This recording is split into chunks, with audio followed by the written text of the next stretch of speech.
ขาดปลอดภัยโอ้อันโลกหามลงมากินมนุษย์เนาะ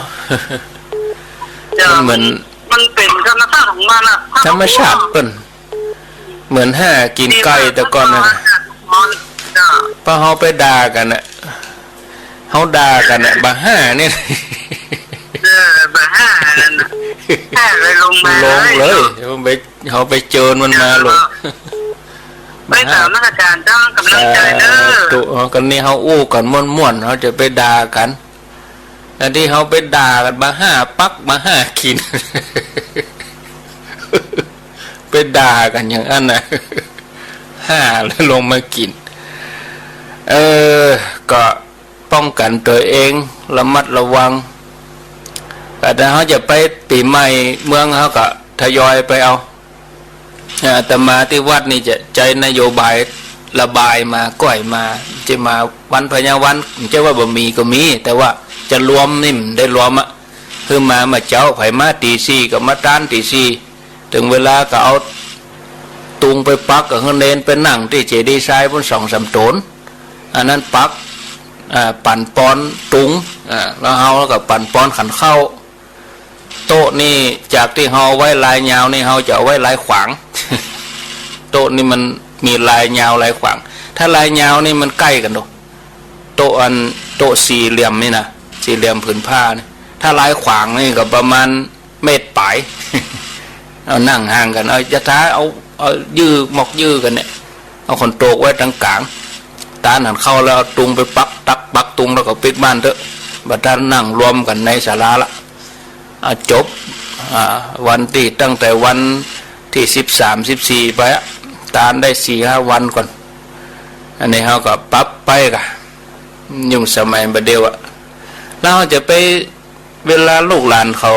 มาลูกกรุงเทพลูกอย่างมาเขาจะไปสร้างความเกลียดจังเขาเนอะอินดูเขาลูกหลานเขาเปิ้นเฮือกักตัวกับกักตัวยะแต่อยู่ถ้อยฟังกรรมไปสร้างความเกลียดจังเนี่ยโอ้มันจะบ่ได้เปิ้นก็บ่ใช่เป็นคนแพ้เชื้อไม่ไรฮับสายเจริญปน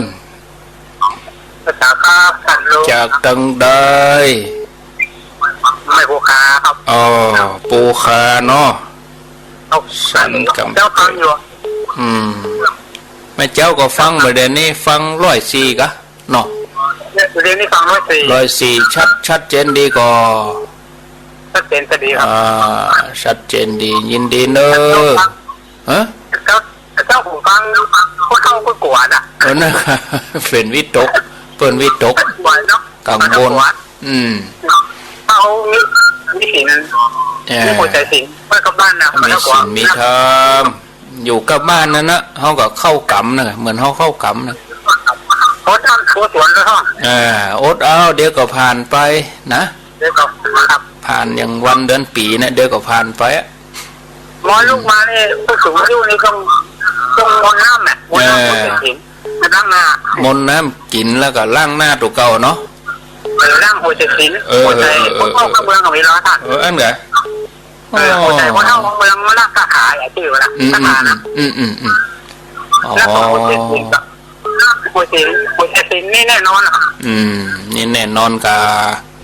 โอ้ดีกะป่ากะมูชูนะกะเป่าใส่เลยกะใส่น้ำมูลนั้นมูลใส่กะแล้วก็มูลน้ำใส่เอาหัวใจคนเข้าเมืองมารักสาขาอ๋อแต่เอาอย่างนั้นแปลว่าไม่หลายรุ่นนี่แต่เดี๋ยว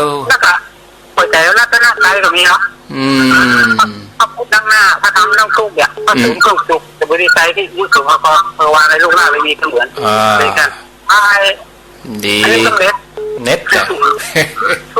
เน็ตเนาะโอ้ดีเนอะเอามาแลกเปลี่ยนกันเนอะโมทันนะแน่นอนอ่ะแน่นอนกะ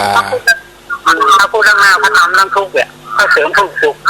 แต่บริษัทที่โสภาวานในลูกหน้าไม่มีเหมือนสบายมากเนาะดีครับฟังแล้วโอ้ยินดีเนอะสาธุอีกะ